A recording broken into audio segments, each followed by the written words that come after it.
my world became smaller and smaller and smaller until I ended up living in a box. In a box? I lived in a shielded room.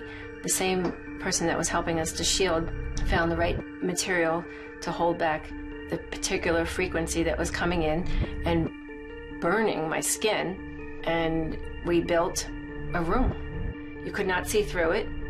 It looks like aluminum foil, but it's not. It's 3 layers thick, and it's got like a very, very fine chicken wire in the middle of it. There were days that I didn't know if the sun came up or the sun went down, and I couldn't run electricity in there, so I didn't have light. I had, I shouldn't say I didn't have light. I could intermittently use a flashlight. When Christmas came around, we had Christmas inside the silver room, as we like to call it, which, you know, depending on how you look at it, could have been really sad, but we made the best of it. But it was still, you know, you don't want, you know, your mom to be in constant pain.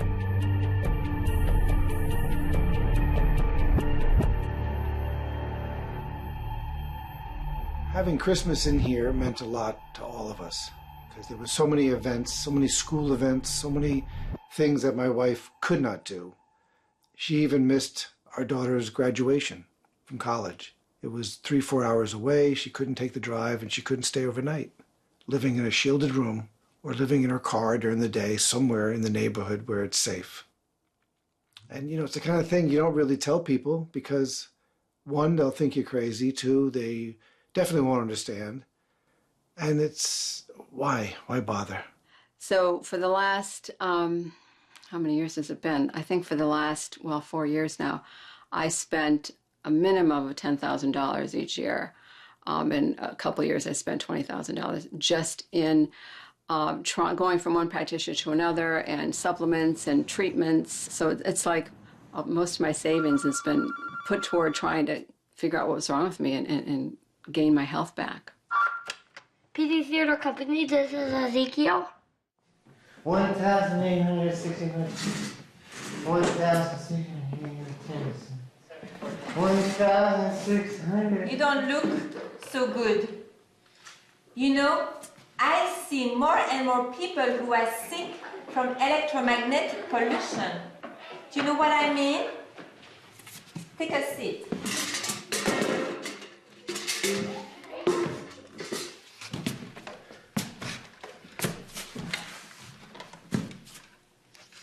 This is a corded phone. It uses a cord so that we can hear the voice.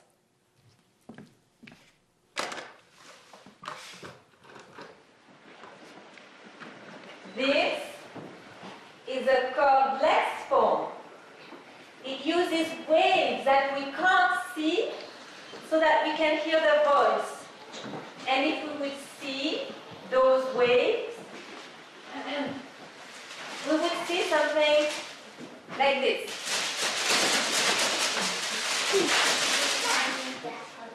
And if we would hear those waves, we would hear something like this.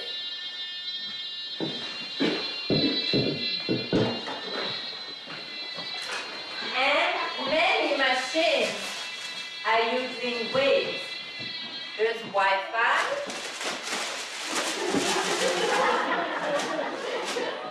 There is Bluetooth. Antenna.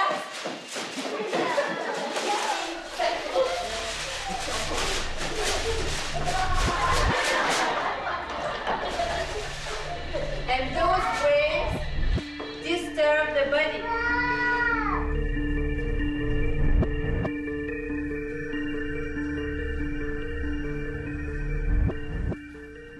Can you tell please about your connection to electrosensitivity? I'm going to cry. Okay. So. You start off with the crying and then we'll move on from there. Yeah. So then you can't. Okay. So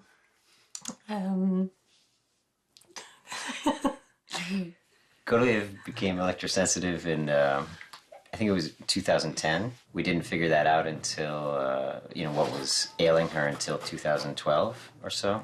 So there was 2 to 3 years of just really intense sort of a health crisis ongoing. Yeah, in 2010, I was doing a show, one of our performances in Boston, and she was with Ezekiel at my mother's apartment in Boston at the time. And she, became very dizzy and nauseous and went to the emergency room and was diagnosed with a possible virus. But the dizziness actually never left. She was basically continually dizzy until about 2012, along with a lot of other really unpleasant symptoms. Overnight, it started around 10 o'clock at night.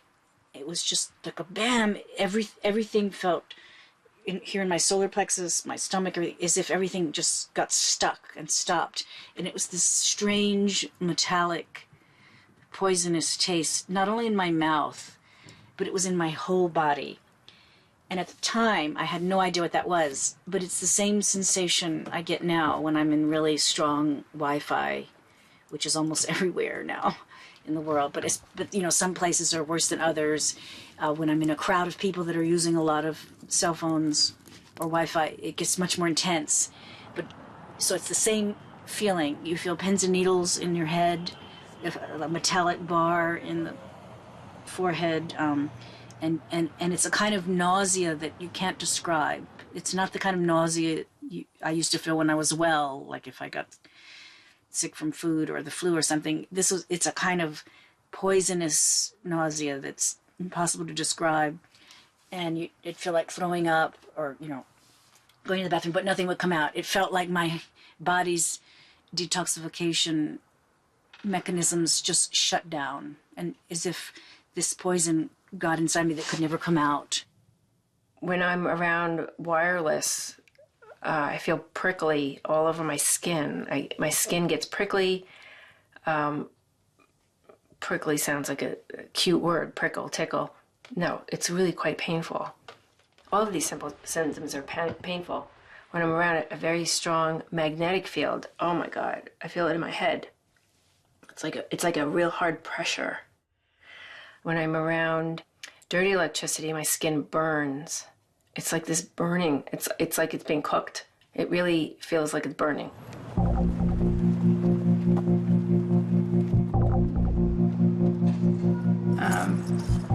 Just all sorts of, just muscle weakness, like just feeling a little foggy and kind of, the room is spinning. And, I remember at the worst of it, it was, how are you supposed to live if everything around you is spinning all the time? Like, I don't even know how she did it for so many years.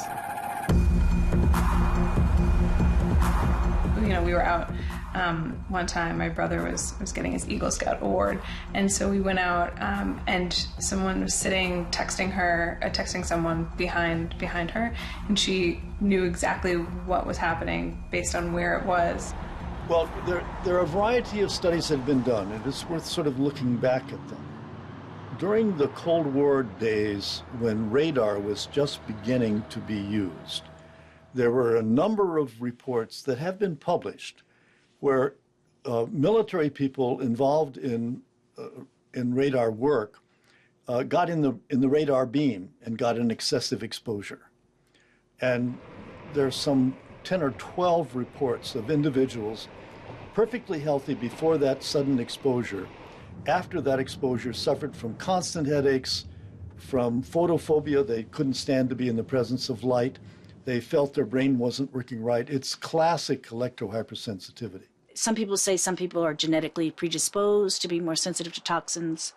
Other people say no, the people just get hit really hard with an overexposure, either suddenly or cumulatively over time, so they get sick.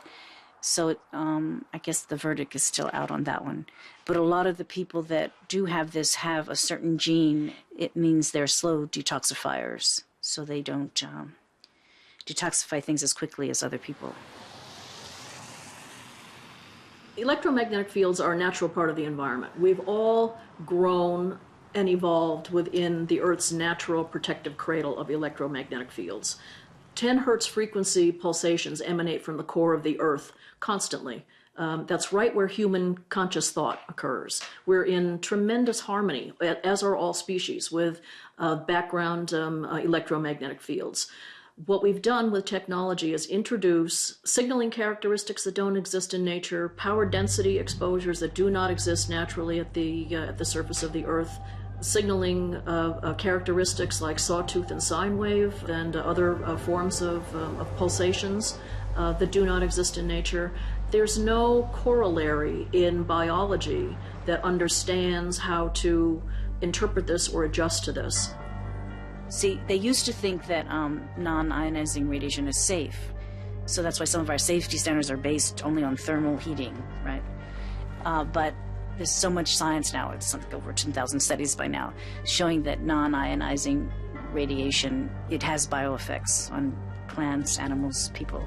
The science does point that it does have harmful health effects. Even the US government study they recently put out, the NTP project or program, showed that the rats that were exposed to the cell phone levels of what we're exposed to now had way higher rates of cancer, and the rats that were unexposed didn't even get cancer.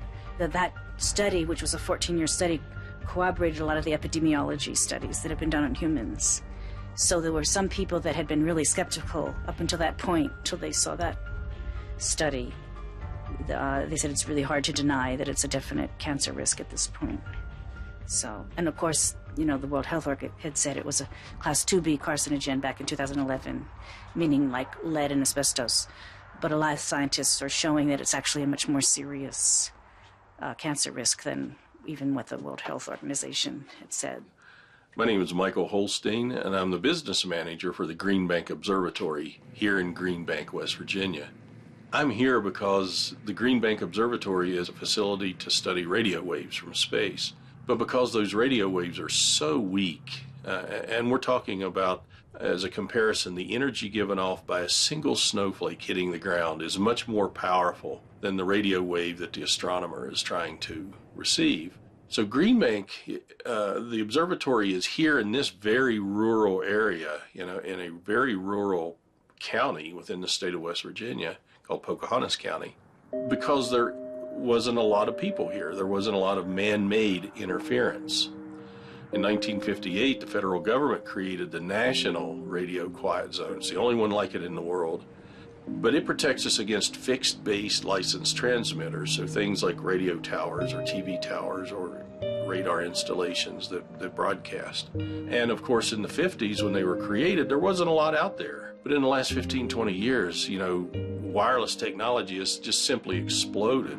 And so the quiet zones also protect against interference from cell phones. So in this area, you don't have cell service. People don't have a lot of the technologies that exist elsewhere. And for that reason, people with electromagnetic hypersensitivity have found that Green Bank has sort of become a focal point for their lives. Hi, Jen. What is Green Bank? What is Green Bank? What is Green Bank? I saw an Eastern European doctor in New York City, and he's kind of a big shot in the alternative medicine field. And he knew all about electromagnetic sensitivity, had protocols to treat it as such. So I asked him, do you know where Green Bank is? Do you know what happens in Green Bank? And in his accent, he went, what is Green Bank? What is Green Bank? So, like it was a thing. So Jennifer loves that story. Where to start? So about when I was 25, I was living in London in the UK. I was doing a PhD, I was doing some consulting. I was kind of a semi-type A kind of character, successful in life. Pretty much overnight, I was at a conference, I was staying with a friend, and I had a fever episode, and my life changed dramatically in the weeks that followed. I had to basically tell the school I wasn't coming back. I had to hand over my work assignments. I said, I'm going to take, a 3-month break, and, I'm sick, so the doctor's going to help me. I'm going to get better. That's what you think.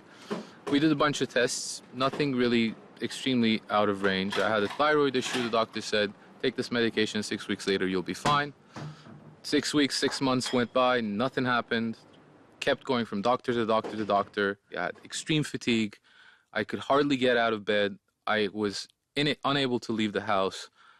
Remember that I'm a trained researcher. I couldn't write. I was basically not functioning as a social and productive human being. Oh, Leo, does this work? Does this help? And why do you have that? This is something called a veil shield. It intercepts magnetic fields and also the glare from the computer. There's a consultant in Hawaii who's an electrical engineer who's also extremely sensitive. And yeah, you know who I'm talking about. And he suggested I could use it in that way. And it also, if you can also ground that. Jennifer, we remember I had grounded every single piece of metal inside this place, just because metal acts as pretty much like a magnet whenever there's frequencies around, and grounding it kind of drains some of that into the earth. This wall here is the other side of the room where my wife slept and stayed most of the day. If you're going to use a shielded, this kind of shielding, it must be grounded. There's a grounding wire connecting to it right here. And we have it going outside the window, right here. And right outside in the yard is a grounding rod. The Earth is, if you think about it, the Earth is a giant dipole magnet with a north and a south pole. Everything that has evolved in nature has evolved in harmony with background electromagnetic fields. Now, when I say everything, I really mean everything. It's not just us, it's other species as well. We are entrained with the Earth's natural fields. Entrainment is a phenomenon that happens, think of it the way when a mother and a child sleep together and their breathing rates synchronize. That's classic entrainment. We are entrained with the Earth's natural fields. It's the introduction of these new exposures that has disrupted that entrainment to the point where Robert O. Becker, who was one of they called him the father of modern biophysics. He was my mentor in this subject. Robert Becker was. Robert Becker used to call it breathing with the earth. With the introduction of these frequencies, we can no longer breathe with the earth, which is interesting. It has the ability to affect all of our circadian rhythms, which are sleeping waking cycles, our hormonal levels, our seasonal changes that happen not just in us but in other species, birds and butterflies, insects. Use the Earth's natural fields for migratory activities, for mating activities. So the effects that we're having at the Earth's surface with these exposures is a serious environmental toxin. This is a form of energetic air pollution, and people need to understand it as such.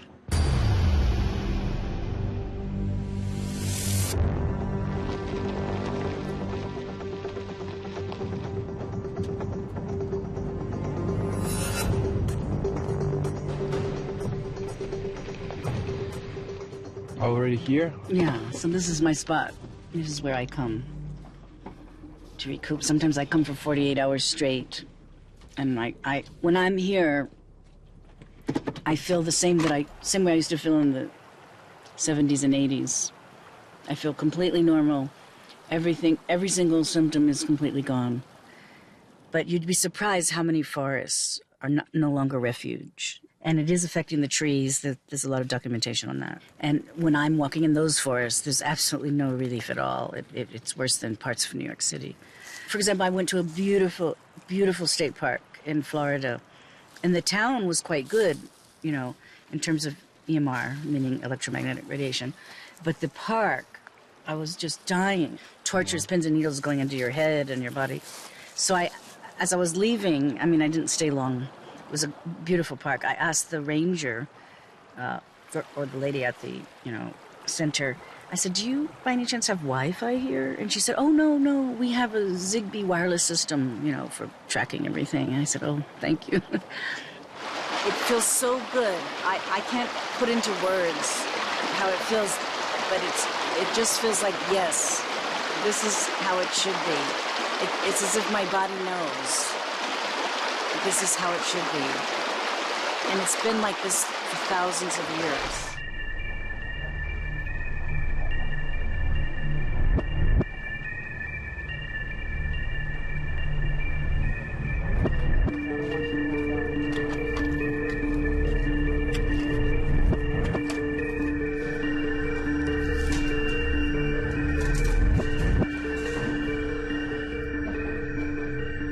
Do you think humanity could ever give up cell phones or Wi-Fi?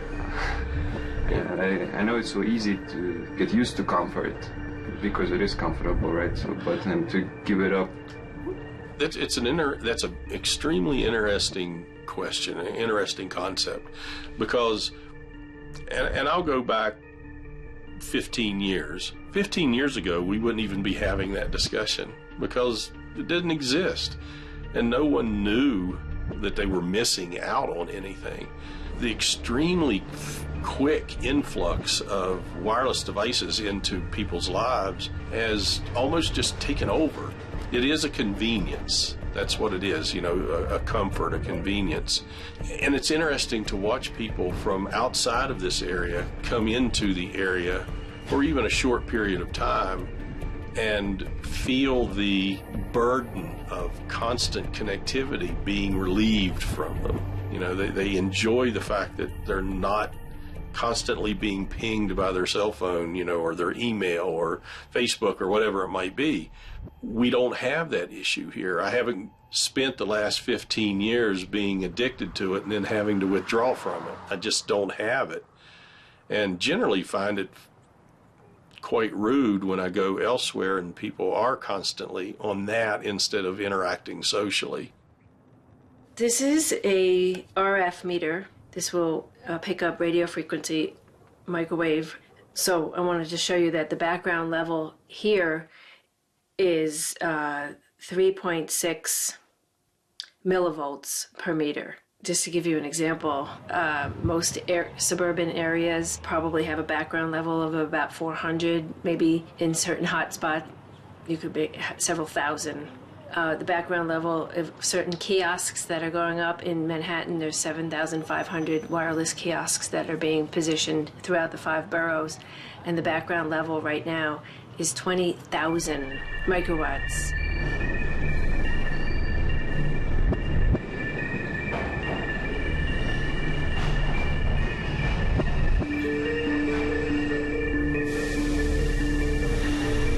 When the trains go by, I'm guessing some of it's, from the train, and also everyone's using their phone. There's Wi-Fi and cell service in all of the stations now, including this one.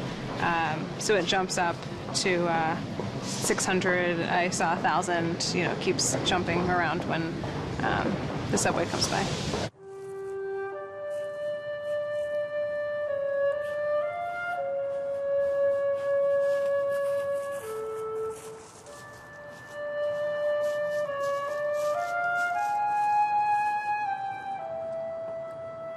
So this is my cabin. I built this part later. I did all of this myself. And then this other one I had built a few years before. I got a little help on that. And I built it on skids so I can move it. I've already moved it twice.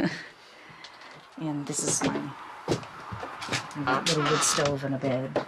Can you tell please what's your profession? What did you do before you were? I'm an architect. I'm a registered architect. So I worked all over the world. I worked many years in Nepal, and then I was working in Hawaii for 7 years before I got sick.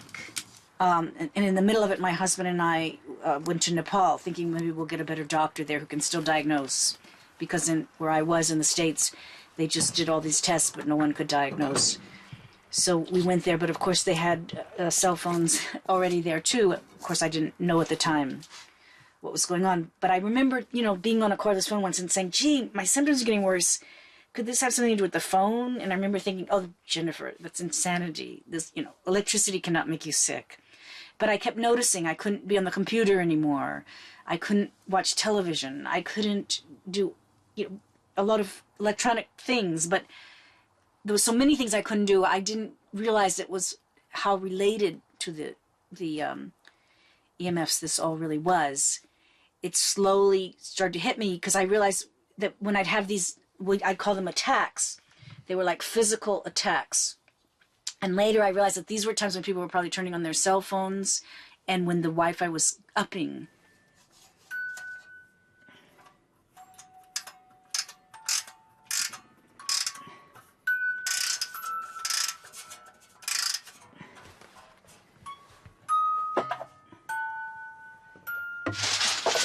And this is a book on people that have gotten ill from EMR. See, this man is electrosensitive.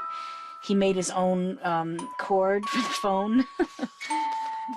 I'm so sensitive to phones, even the cord doesn't work for me. Even when the phone goes on in some of these areas, I feel sick.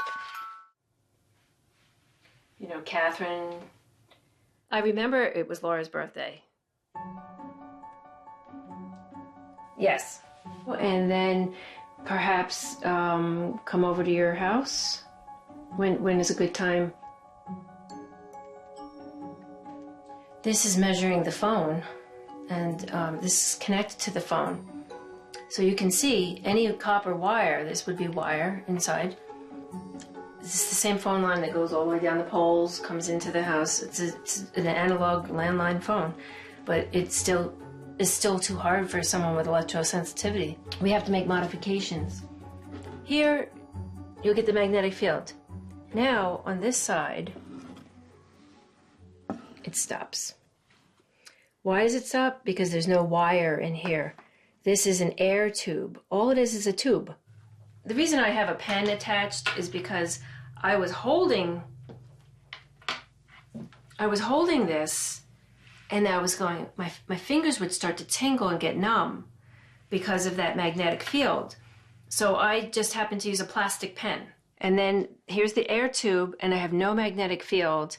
And this is a microphone, and I speak into the microphone. Sometimes I hold this, and sometimes I don't. And I can spend quite a long time on the phone this way. But I do have to hold this away. Otherwise you can't speak on the phone, right? No.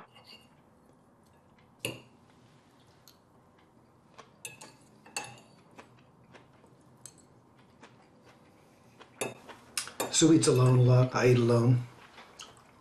But I think about her all the time. I think about her, what she's doing.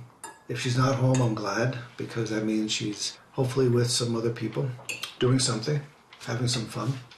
She has no social life here. Basically, is zero social life. I'm her social life. But in Green Bank, she's got friends. She goes to dinners. She has a social life in Green Bank. Here, she has nothing. Do you ever get that feeling where it feels like an ice pick? Like right in the back of your head, like yeah, something like that. Same type of thing. I had the feet, I had the heart, same thing. But the nerve pain was disturbing. That, I don't know. It's just crazy. Why should we have to live like this? You know, it's supposed to be first, do no harm, right? Right. If something hurts one person, we shouldn't be doing it. We're going down the wrong path. You know, we need to rethink this, regroup. I love technology. Let's make it safe. Let's back up and do this right. Because there's nothing wrong with having our toys or our progress, but why not do it so that nobody gets hurt? Or we're not hurting the environment, because this can't be good for the environment either if it's hurting us. Children. Children. What about the children and the animals that have no voice out there? They're suffering and nobody's really listening. There are many other issues, and the one that is that I've been very much involved in has been electrohypersensitivity in children, which is reflected primarily by headaches, by a sense of having brain fog, of not being able to learn well.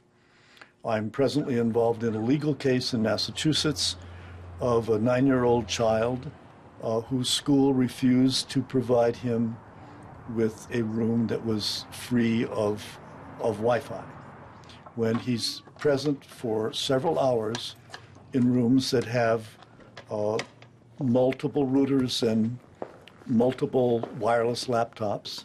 He develops severe headaches and often will develop nausea and even vomiting.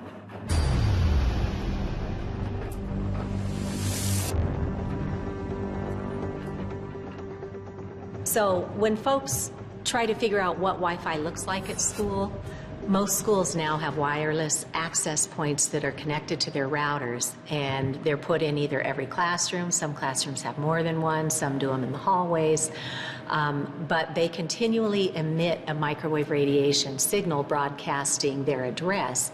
Whether there's even anybody in the classroom, it continues all day, all night. And so In this classroom, even though we have the sign hanging in our walls, we have not turned off the wireless access points. And so we see that the acoustometer is already going into the levels where we have thousands of studies all over the world showing biological effects.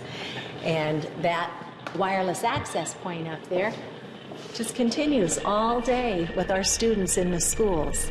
I couldn't go to school at this day and age. I don't feel well just being in the building. I don't feel well in a lot of places, but in particular, I can really feel myself reacting here and just getting wiped out.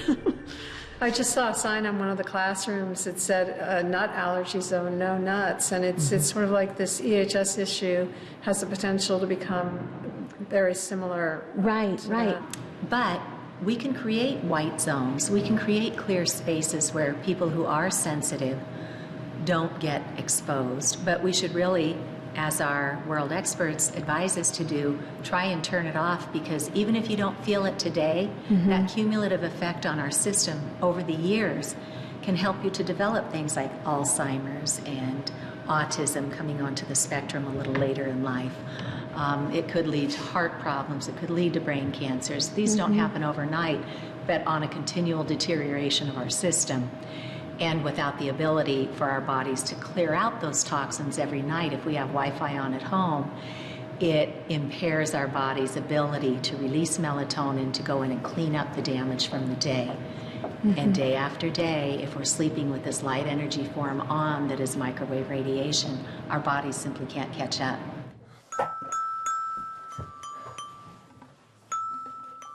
This is a song that the clown sings actually with the neighbors, because the neighbors are also having sleeping problems. The insomnia and sleep disturbance is one of the most common symptoms of wireless exposure. It's a lullaby that explains that you can't sleep, actually. It's a lullaby to sleep, but you can't sleep.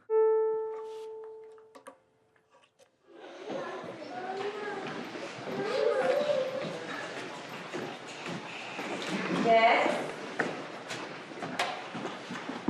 Sing a lullaby for me, 'cause I can't sleep. I'm so tired of counting sheep. A lullaby for me, 'cause I want sleep. Just sheep are tired of jumping over me. A lullaby for me, I can't sleep. I'm so tired of counting sheep. A lullaby for me, I want sleep. The sheep are tired of jumping over me.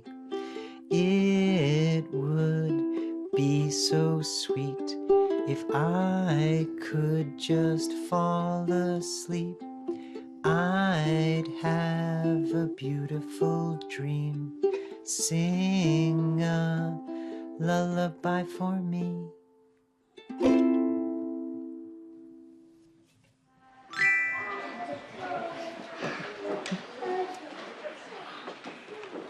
These tuners, underneath this aluminum foil is a metal bar that's been zapped specifically with the frequency of natural light. When placed on electricity, there's, it's placed right next to these outgoing electric cables that then carry the electricity to our whole house. That electricity picks up this frequency that's in this device and creates a harmonic bubble out of our apartment using all the electricity that's in the walls anyway. So one analogy is sort of the wolf guarding the chickens instead of trying to eat them. It's harmonizing the electricity, so it actually takes care of dirty electricity issues as well as protecting from outside sources of microwave radiation. This may look like a typical spare bedroom, but it's really anything but. What we have here is Y-Shield paint under the colored paint here, and Y-Shield paint is black. It contains graphite and it stops radio frequencies. Here I didn't find a very good solution for the windows. So I've had to, you know, jerry-rig this here. These panels are painted with Y-shield, and this is metal tape that blocks frequencies as well. And so I can't see out my window, and I can't have it open in here. The Y-shield paint had to be grounded by an electrician, and we have here the panel, the grinding panel. And what happens is he takes a grounding tape and runs it throughout the entire ceiling. It goes all the way around to ground this paint. But now I feel good in general, and if I go out, maybe the first symptoms that I would have is like agitation, trouble thinking, trouble talking, you know, saying wrong words. And then if it gets really bad, after a while I get dizzy. And then I would have insomnia. Spasm when I fall asleep, and then insomnia. And I think it's also troubling my digestive system. Okay. That's one of the first things I do when I walk in the house. Turn the refrigerator off. I keep the food packed in a freezer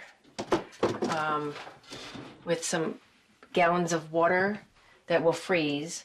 And I keep everything in here so it's sort of like an ice chest. And you can notice my refrigerator is actually empty because I only keep it on when I go out. If I go out for an extended period of time, then I take all the food out of the freezer and put it in here so that it won't, you know, crystallize or freeze some of the things I don't want frozen. And that's it. I just keep it off until I go out tomorrow. I just keep the refrigerator off. And just because you can't stand... Oh my God, the motor drives me insane. It's just, the motor is very difficult to deal with. It creates a very, very high magnetic field. There were many things we had to do here. These power lines along here were too close.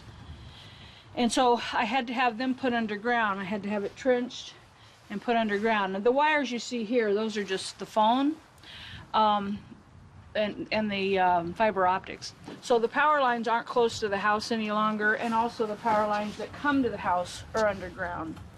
They were just too close, and it causes problems. And that's another thing I should tell you. It's so weird because this took a few years. I started having trouble with that, and then I noticed the towers were getting worse. It seemed like I was having more trouble. It was just weird. And for a while, I didn't even know there was other people having this trouble. Last January, here I'm in the place that's temporary, that's my, quote, safe zone, and I'm having trouble now with the refrigerator and the furnace. I never had trouble with those. Every time they kick on, I could feel them. And I had never had trouble with that before.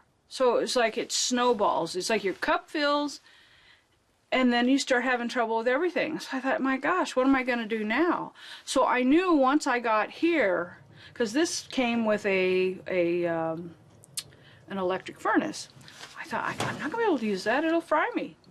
So I thought, my boyfriend and I did research, and we found out that there was propane heaters that aren't run by electricity. And also we found a refrigerator that was just not run on electricity. It's just run on propane. And so I was able to get those and install them here. These are notes from my wife. She's in Green Bank, West Virginia. And these are Valentine's notes. Just notes that she sends me in the mail. I love it. And I put them up here, of course. There's a picture of her and our kids. This is a picture of her and our kids when we were younger. And I like to look at them every day. It just helps keep me connected to her, even though we're 8 hours away. And you go once in 2 weeks? Every 2 weeks, I drive down and I stay for either a short weekend or for longer, depending on my work. I have responsibilities here in New York. I still cannot just leave, up and leave. You have to work, right? I do have to work. And I'm not ready to retire yet. Oh, tired.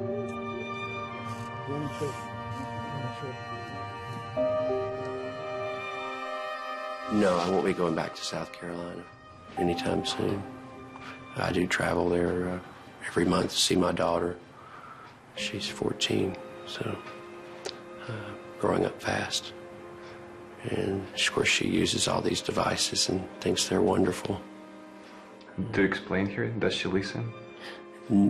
No. And the mother doesn't seem to be too concerned. So it's very difficult when you can't agree on things like this in a family. I'd like to get her a computer that's plugged in to the telephone lines and have her use that, but I haven't been able to get an agreement. Maybe turn the Wi-Fi off at night. But even on these small things, it's difficult to come to an agreement sometimes with your family. So these are all the signatures, as you can see, they go on and on and on, from the international scientists' appeal to the UN, stating that the scientific evidence shows that all of the safety standards of most of the agencies in the world are inadequate. Basically, the appeal states that numerous scientific publications have shown that EMF affects living organisms at levels well below most international and national guidelines. Effects include increased cancer risk, cellular stress, increase in harmful free radicals, genetic damages, structural and functional changes of the reproductive system, learning and memory deficits, neurological disorders, and negative impacts on general well-being in humans. Damage goes well beyond the human race, as there is growing evidence of harmful effects to both animals and plant life. And it goes on. One of the things that I find really interesting is to look at what other countries are doing when you have a question like this. And France has already taken some extraordinary action. I think after the European Union failed to take action, France decided to be more proactive. And so I believe they prohibit Wi-Fi in kindergartens and in the primary schools, or are restricting it. And then in the upper levels, recommending to turn on to download and then turn it off. But in any event, they're moving in that direction to reduce the exposures of children. And one of the things that was a little disconcerting for me on this journey was to find out how high the limits were in the United States compared to other countries. Right. So like right here, Salzburg allows 0.1 microwatts per centimeter squared. So basically on a little, gram of tissue here, how much radiation is okay. They're working off of the biological levels. So they're working at where our science is telling us there's biological effects. Switzerland's at a 4, China's at a 6, Russia and Italy are at a 10. We're at 580. So we allow 580 microwatts per centimeter squared of radiation when we know the biological harm is way down here at 0.01. Mm-hmm. Yeah, people seem to think that... And the FCC that... has not changed their guidelines. Those guidelines are 20 years old. Yeah. They were set in 1996 based on exposure from one device. So we don't even have any standards at all. These are just guidelines, and we certainly don't have anything that represents how we use technology today. One device is what our standards, our guidelines represent. Yeah. How does that compare to a classroom of 30 students where all 30 students have a cell phone and all 30 students are using some sort of a tablet or a laptop, and then you've got access points up on the ceiling. You might have a cell tower outside your school. Mm-hmm. You might have smart meters on the wall. We don't have any regulation around that, and we are just continually bathing our citizens in this microwave radiation. And now the industry, no sooner did the National Toxicology Program find DNA damage, brain and heart tumors, then Tom Wheeler, who's our exiting FCC chairman, turned around and pushed to get 5G spectrum allowed. That's fifth generation technology that would put poles in our neighborhoods at street level with these antennas on it every 4 to 12 houses so that they can carry bigger quantities of data faster. But and it's a fine line. You have to, you can't wrap it so much that it doesn't transmit out to the street, because then the water department would not be able to take a reading. Okay, so that's the water meter.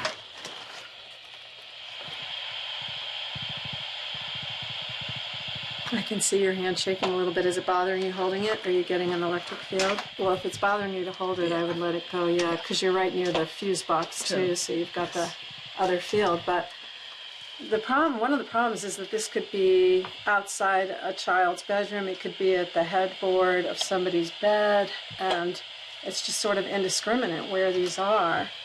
And in theory, they use these electronic meters.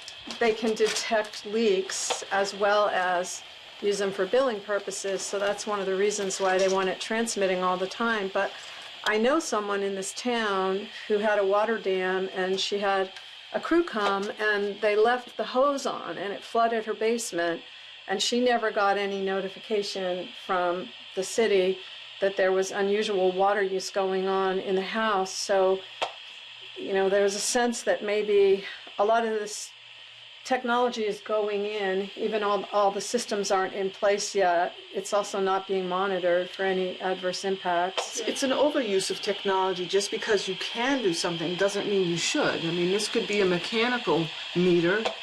For the amount of time that they drive by to read it 4 times a year, it's just irradiating this, you know, the environment. A lot of people like to use the word electrosmog. Very good analogy. But when we have cell towers on every big building, when we are going to put these 5G generators on every third light pole along every street, it is certainly electrosmog, and it's getting worse. Right now we're outside the FCC building in Washington, D.C. And the reason we're here is that they're about to have an open meeting about 5G, and basically they're kind of deliberating about how to make it as easy and painless as possible for the telecom industry to install hundreds of thousands of mini cell towers, one for every other house everywhere, with no restrictions about where they can go. So basically turning like what is already a health crisis into just like a health nightmare. We want technology, we just want it safe. There are too many people that can no longer continue with their profession because they're just ill. Unfortunately, there is no known treatment that is guaranteed to work. There is also a very limited evidence for a blood test that would give you diagnosis of electrohypersensitivity. Our federal government has totally shut down all funding for this kind of research, and that's been the case for, 20 years? Why there is no funding? For a variety of reasons. We have a very aggressive telecommunications industry. They don't want research on this area. Our political system is so dependent on raising money for being elected if you're in Congress. We are coherent electrical systems. When biological systems are exposed to these intensities, we don't really know what it is that is going to result from that. So we don't, basically it comes to we don't know. It's a giant experiment. Yeah, and we don't know, and even if we have more scientific research and more labs working on it and more evidence that it's harmful for us, still we don't know how much harmful it can be, and because also everything is changing, right? So there is more and more technology appearing, and we don't know how it's going to affect us long term. It's true. So it's a big gamble. It's a gamble in favor of allowing the safety margin to fall in the camp of the industries that are bringing us the technology. There is no precautionary approach to this, at least not in America. There's so many people that are dealing with this right now. We're coming forward and speaking about it. For every person that comes forward to speak, there's got to be like 500 people that don't mention it at all, that don't say anything.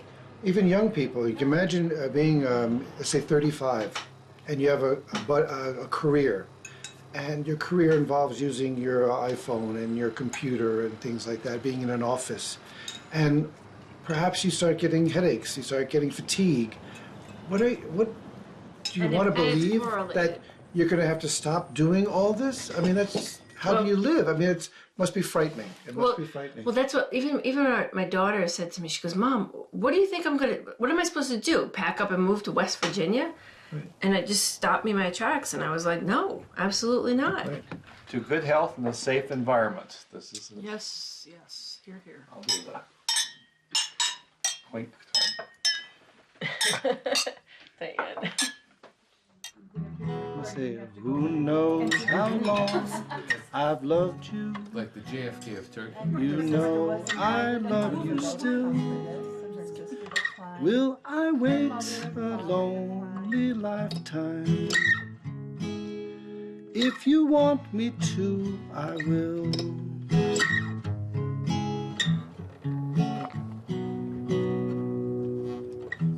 So when at last I find you, your song will fill the air.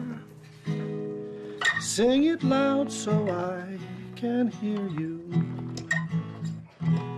Make it easy to be near you. I felt like I was being electrocuted in New York. Yes, you were. I literally felt like my body was completely wired. You Like, lived in your car or the was- silver room, the shielded room. I know. That's it. I know.